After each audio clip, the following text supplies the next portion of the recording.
जी है शिव महापुराण, जी है शिव महापुराण, जी है शिव महापुराण, जी है शिव महापुराण, जी है शिव महापुराण, जी है शिव महापुराण, जी है शिव महापुराण,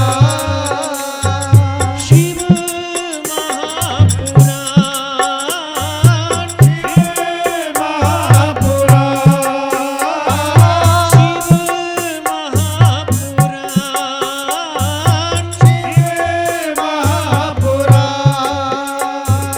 ओम नमः शिवाय, बोलो ओम नमः शिवाय, ओम नमः शिवाय, बोलो ओम नमः शिवाय। ओम नमः शिवाय, ओम नमः शिवाय, ओम नमः शिवाय, ओम नमः शिवाय, ओम नमः शिवाय, ओम नमः शिवाय, ओम नमः शिवाय, ओम नमः शिवाय। ओम नमः शिवाय, ओम नमः शिवाय, ओम नमः शिवाय, ओम नमः शिवाय, ओम नमः शिवाय, ओम नमः शिवाय, ओम नमः शिवाय, ओम नमः शिवाय।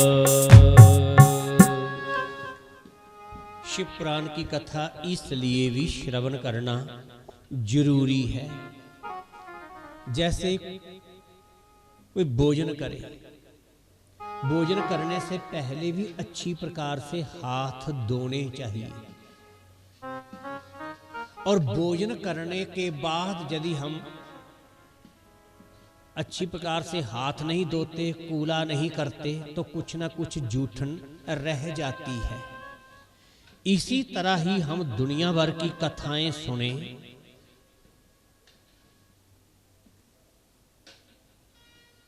दुनिया भर की कथाएं सुने, पर शिव पुराण की कथा ना सुने तो कुछ ना कुछ आप वित्रता रह ही जाती है। कोई सारे तीर्थों में स्नान करे पर गंगा में स्नान ना करे तो उसे पूर्ण तीर्थों का महात्म्य नहीं मिलता। पढ़ने वाला विद्यार्थी अच्छी प्रकार से पढ़ाई करे, खूब तैयारी करके पेपर दे,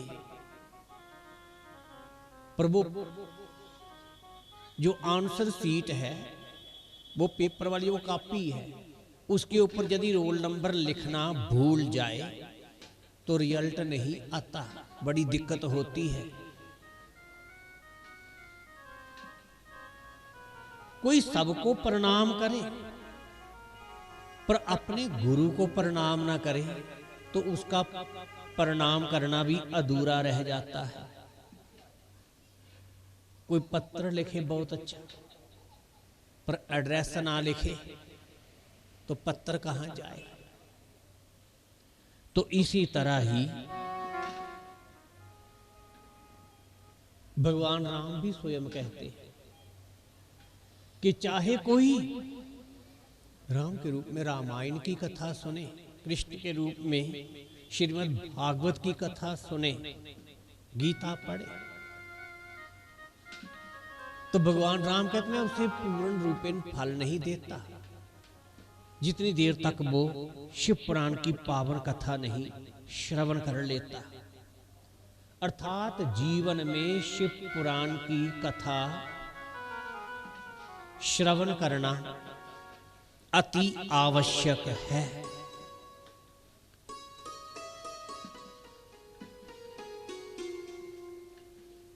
एक बार प्रयागराज में कुंभ लगा हुआ था। उस कुंभ में बड़े बड़े ऋषि मुनि, तपस्वी, जतिवृंद, संत, सदग्रस्त सभी लोग गए हुए थे। तो ऋषियों की मुनियों की टोली में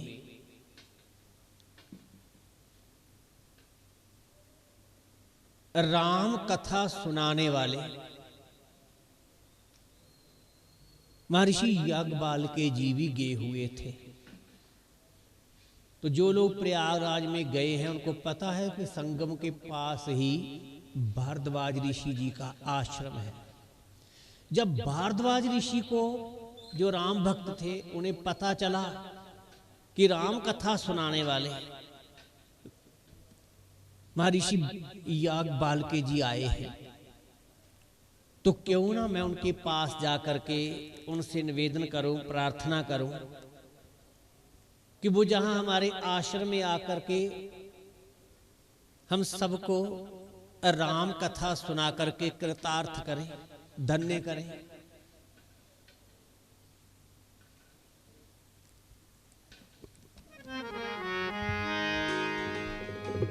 भारद्वाज मुनि बसे ही प्रयागा, भारद्वाज मुनि बसे ही प्रयागा, तीन ही राम पद अति अनुरागा, तीन ही राम पद अति अनुरागा, याज्ञवल्क्य मुनि परम विवेकी, याज्ञवल्क्य मुनि परम विवेकी, भारद्वाज राखे पद टेकी, भारद्वाज राखे पद टेकी, सादर चरण सरोज पखारे,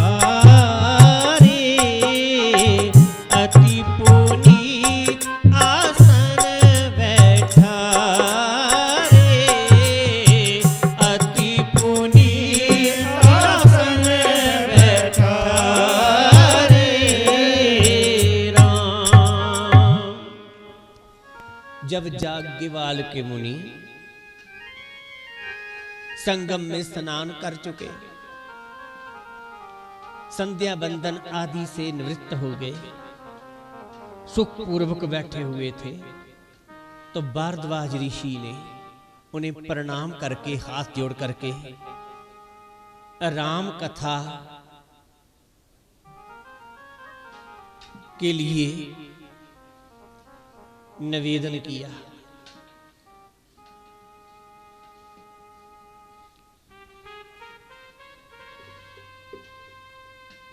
उन्हें अपने आश्रम में ले आए, ऊंचे आसन पर बिठाया, विधिवत उनकी पूजा की।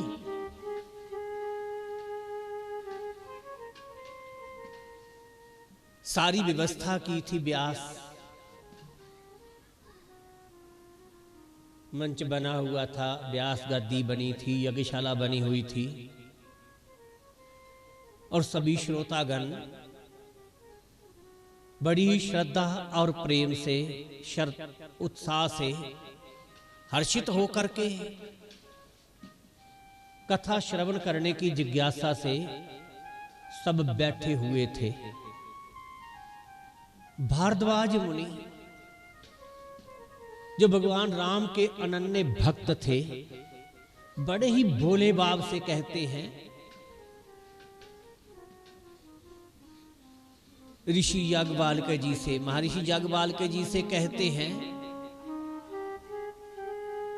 कि राम तत्व क्या है, राम कौन है।